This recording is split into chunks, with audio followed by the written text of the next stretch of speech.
Hello friends, this is Chetna Sharma and welcome back to my channel Kiri Cam. Today's topic is for class 10th, metals and non-metals.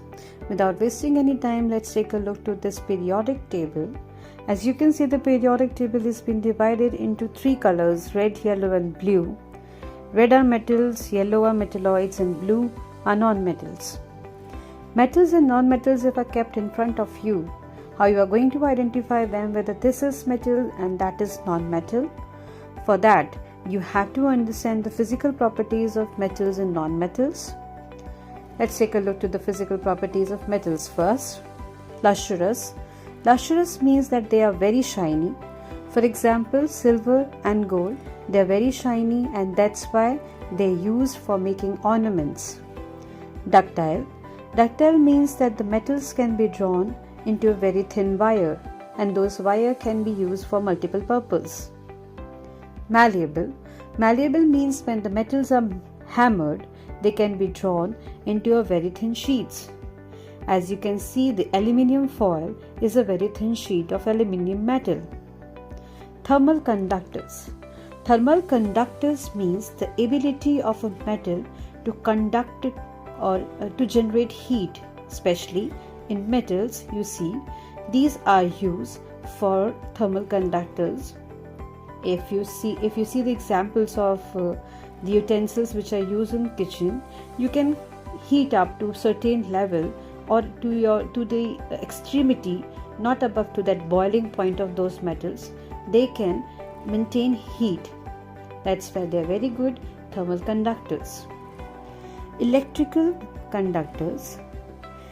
Electric conductors is nothing but the ability of charge to flow, the ability of ions to flow.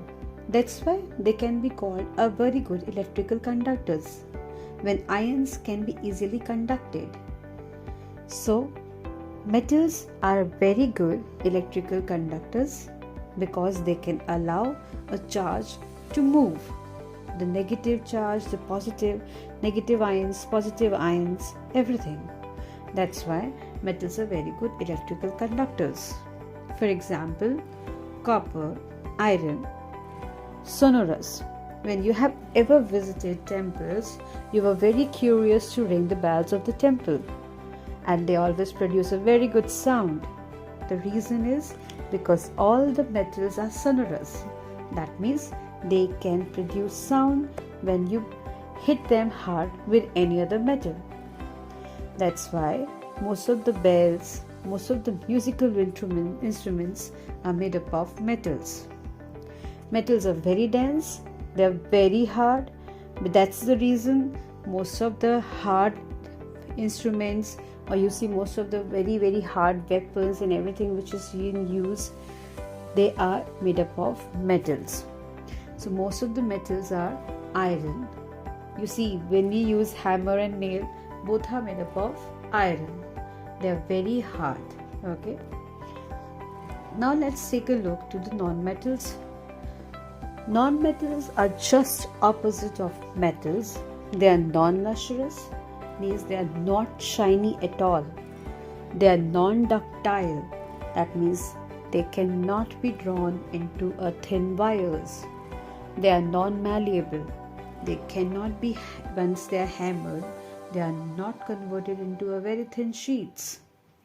Poor conductors, that means they are not, they will not allow a charge to flow within them. They are not able to maintain the heat.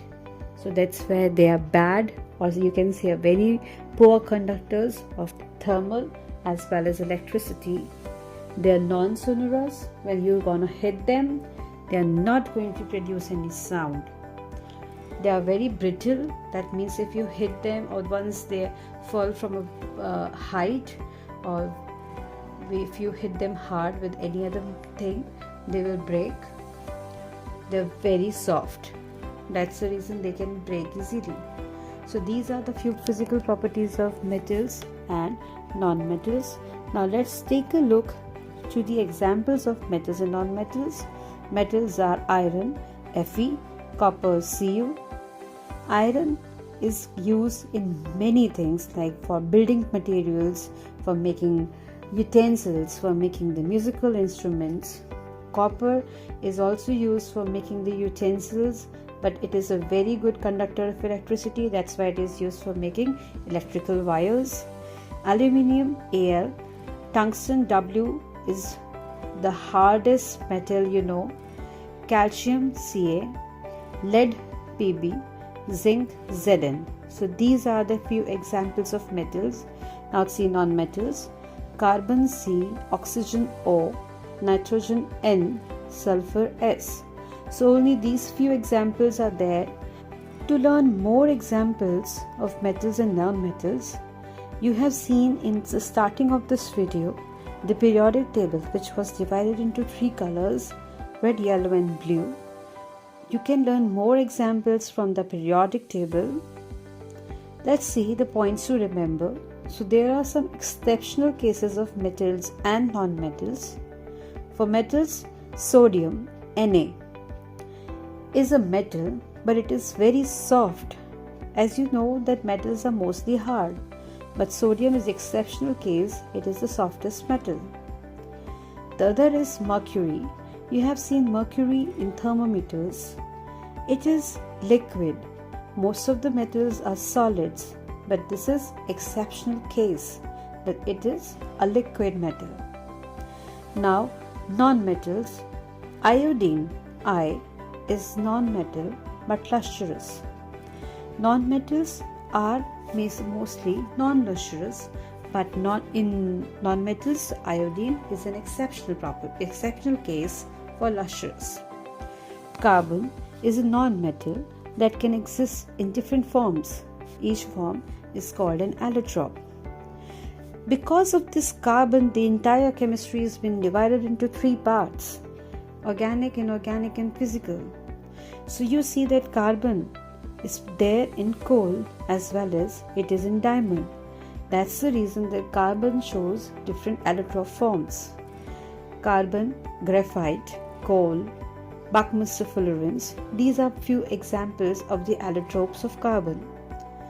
For the chemical properties of metals and non-metals, tune in to my next videos. For this video, like, share and subscribe.